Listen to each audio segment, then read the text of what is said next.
NCDC confirms 108 new COVID-19 cases as Plateau records index case.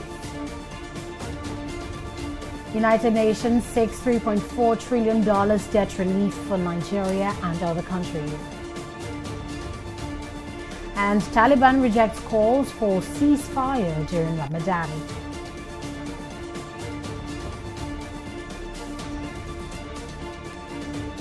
Many thanks for joining us. The news now on TV360 Nigeria. Plateau State has recorded its index case of coronavirus. Nigeria's health agency, the Nigeria Center for Disease Control, NCDC, confirmed this in a tweet on Thursday night. The NCDC noted that the infection in Plateau was among the 108 new COVID-19 cases reported in the country. This brings the total number of confirmed cases of coronavirus in Nigeria to 981. 78 of the new cases were recorded in Lagos, 14 in the Federal Capital Territory, 5 in Ogun, 4 in Gombe, 3 in Borno, 2 in Akwa Ibom and 1 in Kwara State. The NCDC says the new infection reported in Plateau means that 26 states in Nigeria have recorded at least a case of COVID-19, excluding the FCT. Nigeria also recorded 3 new fatalities on Thursday, raising the nation's total death toll from 28 reported on Wednesday to 31. The United Nations Conference on Trade and Development, UNCTAD, is calling for debt relief estimated at $3.4 trillion in Nigeria and other African countries as they face a looming economic disaster as a result of the coronavirus pandemic. In a report published on Thursday titled "From the Great Lockdown to the Great Meltdown, Developing Country Debts in the Time of COVID-19," UNCTAD is calling for urgent measures to address the debt burden in Africa. Analysts at the UN agency suggest that $1 trillion write-off would be closer to the figure needed to prevent economic disaster across the developing world. The report said more systemic, transparent, and coordinated measures towards writing off developing country debts across the board were urgently needed. The UN agency says this could follow the path of setting up an autonomous international organization by way of an international treaty between concerned states. Now, still on bilateral relations, the ECOWAS Authority of Heads of State and Government has appointed President Muhammadu Buhari champion of the COVID-19 response. The appointment held via a teleconference on Thursday at the Extraordinary ECOWAS Summit on COVID-19. It was conducted under the chairmanship of Muhammadu Issoufou, President of the Republic of Niger.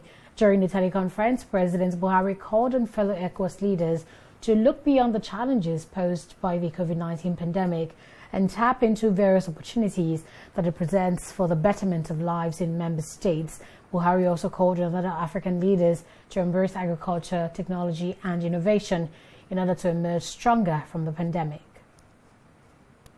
It has therefore become necessary for our sub-region to refocus on accelerating the implementation of our popular vision of ECOWAS of the people by adopting dynamic regional policies aimed at providing relief to our students. Meanwhile, Vice President Yemi Osinbajo, chairman of the Economic Sustainability Committee, ESC, has received reports from 3 subcommittees regarding economic stimulus for Nigerians during the coronavirus pandemic. Addressing State House correspondents after the ESC's 4th meeting on Thursday at the presidential villa in Abuja, Minister of State, Budget and National Planning, Clem Agba, said the subcommittees include the Costing Committee on the Sustainability Plan, a Job Creation Committee, and a Committee to Revitalize the Economy. President Muhammadu Buhari constituted the ESC on March 30th to develop a clear economic sustainability plan until 2023. The committee was tasked with the responsibility to identify fiscal and monetary measures to enhance oil and non-oil revenues in order to fund the plan, develop a stimulus package, and come up with measures to create more jobs or keeping existing ones. Political leaders in Lagos have begun distributing relief materials to the less privileged in their communities. Lagos APC chieftain Lanre Razak on Friday visited the Community Development Committee of Epe to distribute palliatives in form of food items and cash for onward distribution to residents in the area.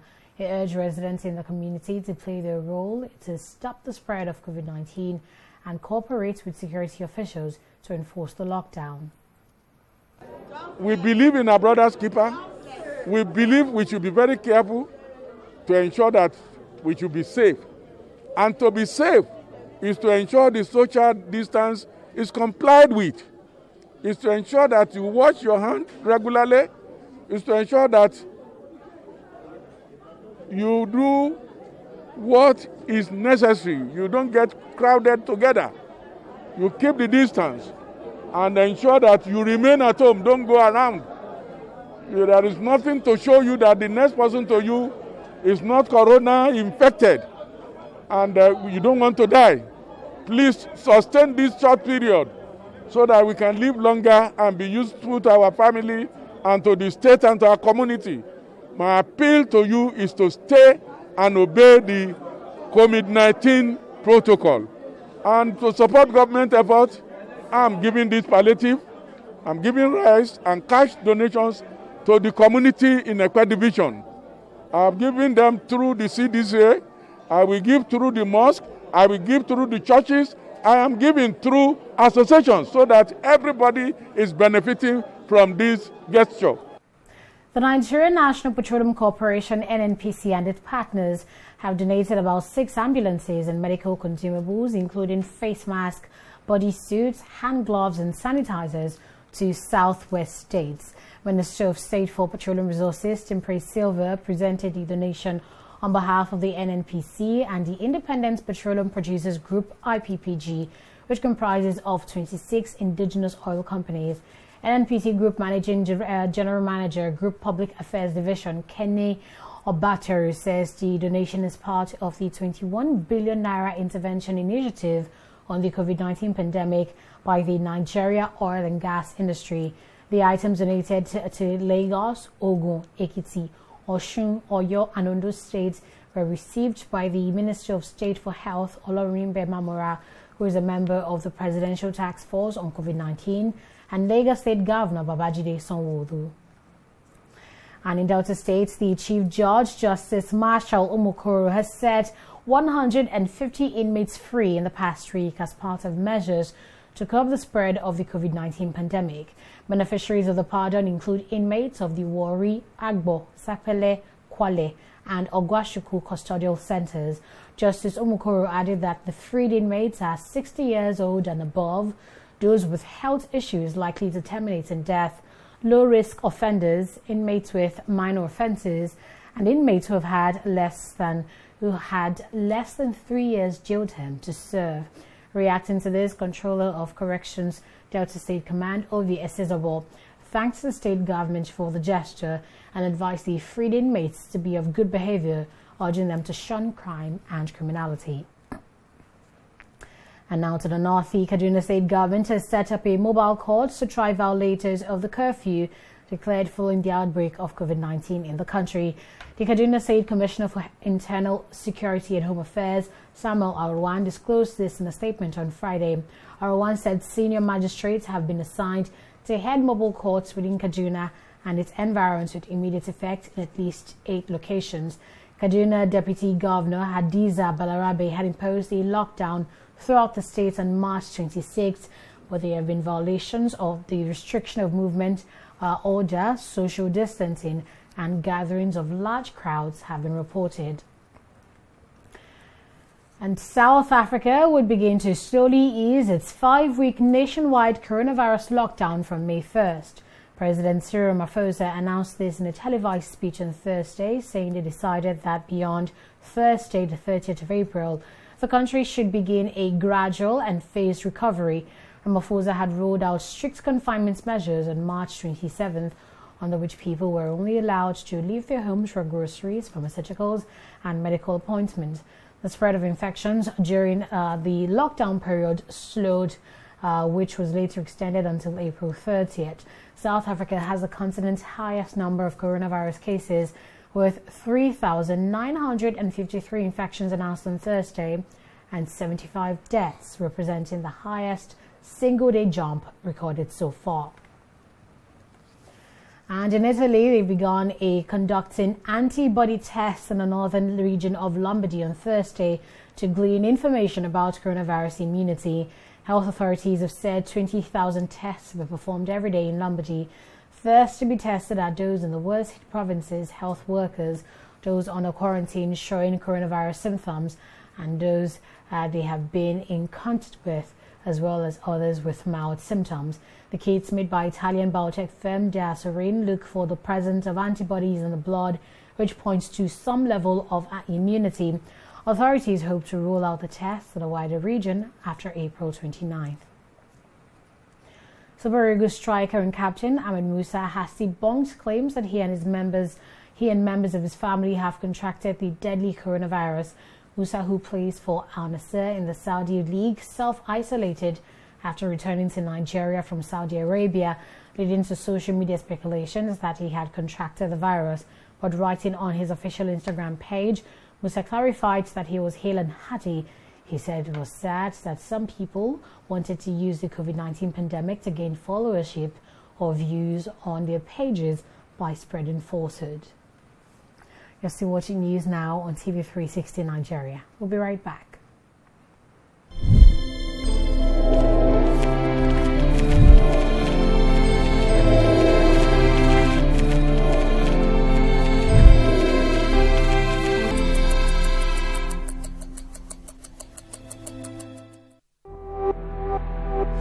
Now believe this corrupting. You know if you touch black man. If you like, gather the whole Niger, come together, make the cough. Nothing. Which one you want? Give me V&D. I beg, get small pieces. How much you want to give him? Give me 200. Take your change now. You don't want your change. My people, this coronavirus, na serious matter. May una wash una hands regularly. Come use alcohol-based hand sanitizer. If you no see water, wash your hand. Make una sit down for house. You see this virus, so e no get leg. Now we dey waka kurukere. No waka around, make the virus for die. No forget, say the betterment of our people. Now for your handy day. This message is from the Akinfade Foundation in partnership with the National Orientation Agency with support from MacArthur Foundation.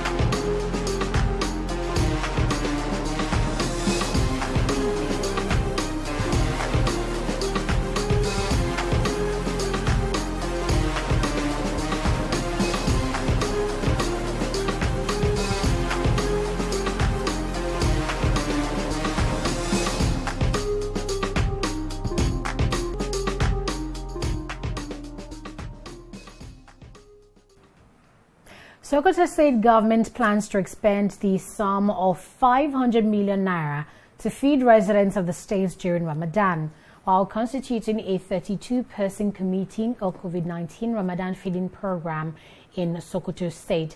Governor Aminu Tambuwal explained that the cost is due to inflation in the country. Last year, Tambuwal budgeted the sum of 380 million naira to spend on Ramadan feeding for 137 beneficiaries. But he says the 500 million naira budget for 2020 is due to increase in the number of Evisage beneficiaries to 150 this year and the increase in the price of commodities. The Lagos State government has shortlisted 10 firms that applied to handle the construction of the 4th mainland bridge. The Ministry of Works and Infrastructure made the announcement in a statement on Thursday.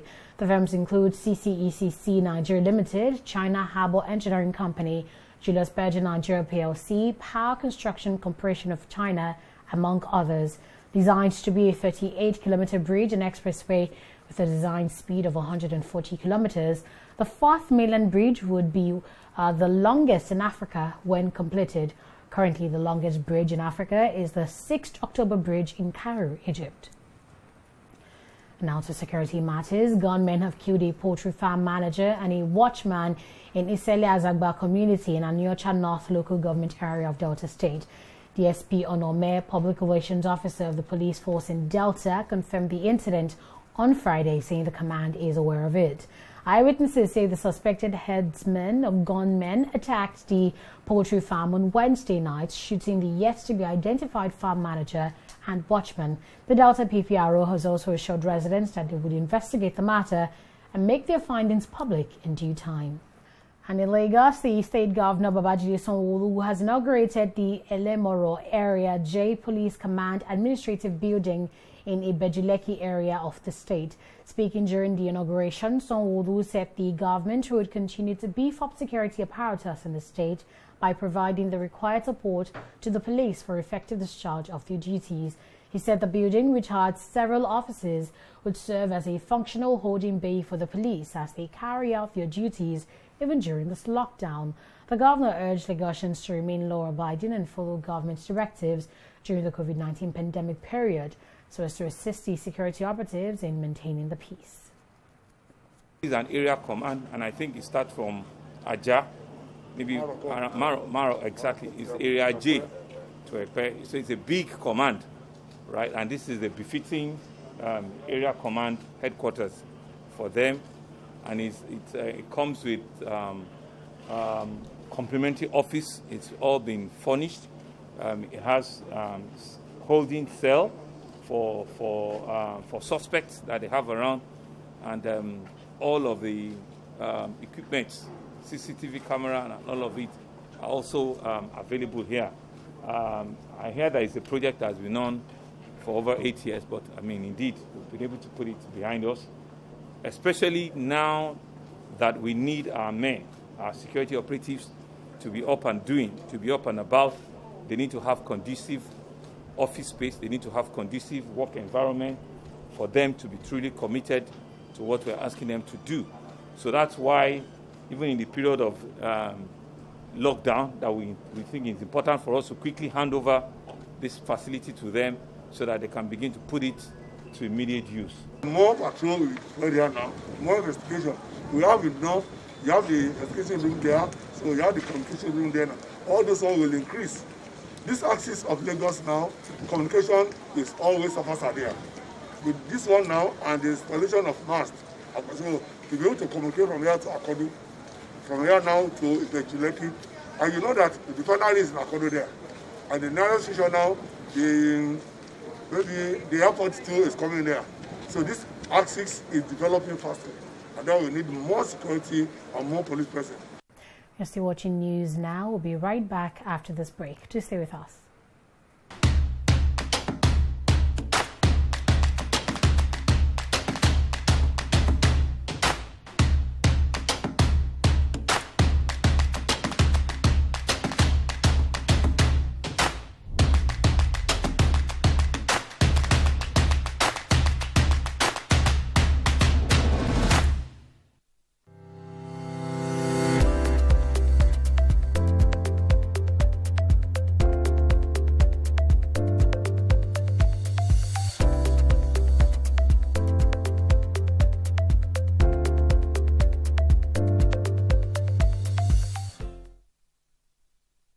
Joined by Fidelia Aguncha for Business Stories.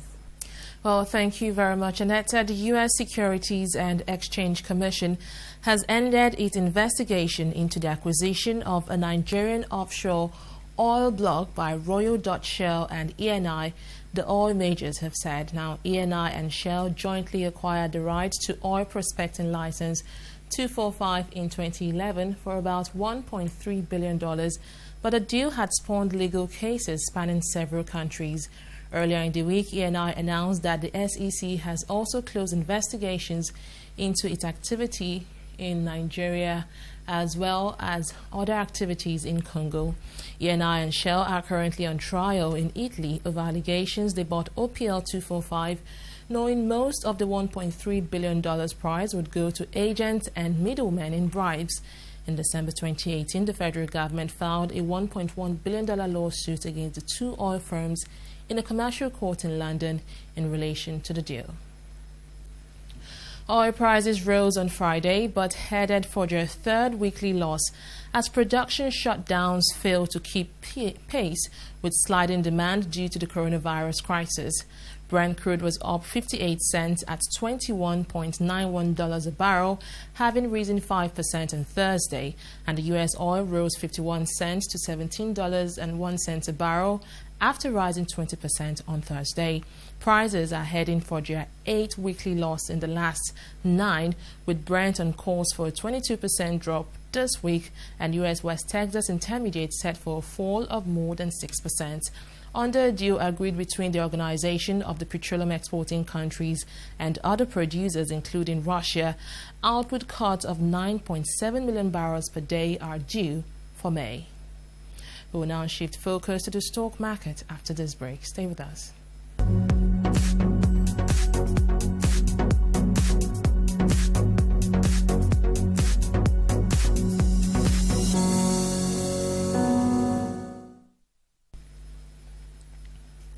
It's been a very volatile week for investors on the NSE, but the market managed to close positive today in the wake of encouraging financial statements by major companies in the capital market.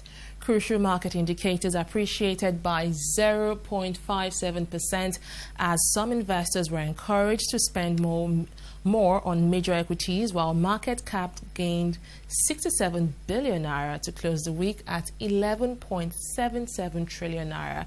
Now, despite today's uptrend, profit takers remained active on the market, with the ratio of gainers to losers coming in at 16-14.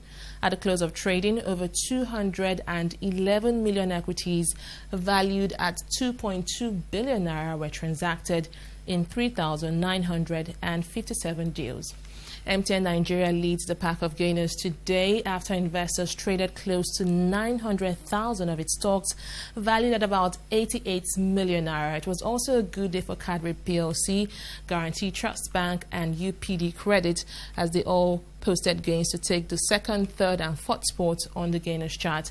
But on the flip side, Cap PLC lost 2 naira and 3 kobo to lead the pack of losers, pushing Dangote Cement, which previously had held the spot, to the second position. Now, in the course of trading this week, Dangote Cement has lost about 6 naira, dropping to 130 naira from the 136 naira at which it began trading for the week. UACN and CNI Leasing also had a bad day, dropping by a combined value of 60 kobo. Global trading, let's see how it fared. Well, global trading is also closing mixed, actually, with the FTSE and Nikkei falling amid a doubt about a drug that was touted as a possible coronavirus treatment, and as the economic toll of the outbreak becomes much clearer. Well, that is from the world of business. It's now back to Annette Felix. Thanks for the business updates, Fidelia. Moving on now, the Taliban have rejected a government call for Ramadan ceasefire in Afghanistan. The Afghan president, Ashraf Ghani, has appealed to the militants to lay down their arms for the Islamic holy month that began on Friday. But in a tweet on Thursday, the Taliban spokesman, Sahali Sahin, says a truce is not rational. Sahin cited disagreement over the peace process and a delayed prisoner exchange as reasons to keep fighting. He also accused the Afghan government of putting prisoners' lives at risk during the coronavirus outbreak. And in sports, Matchroom boss Barry Earns says he's 95% sure Anthony Joshua match against Tyson Fury would hold at the start of 2021. The 71-year-old, who recently recovered from a heart attack, says Anthony Joshua is probably the easiest boxer he's ever worked with. He added that Joshua will fight anybody and is keen on unifying the titles, and Tyson has the missing belt. And that's it for News Now on TV360 Nigeria. I am Annette Felix. Thank you for watching.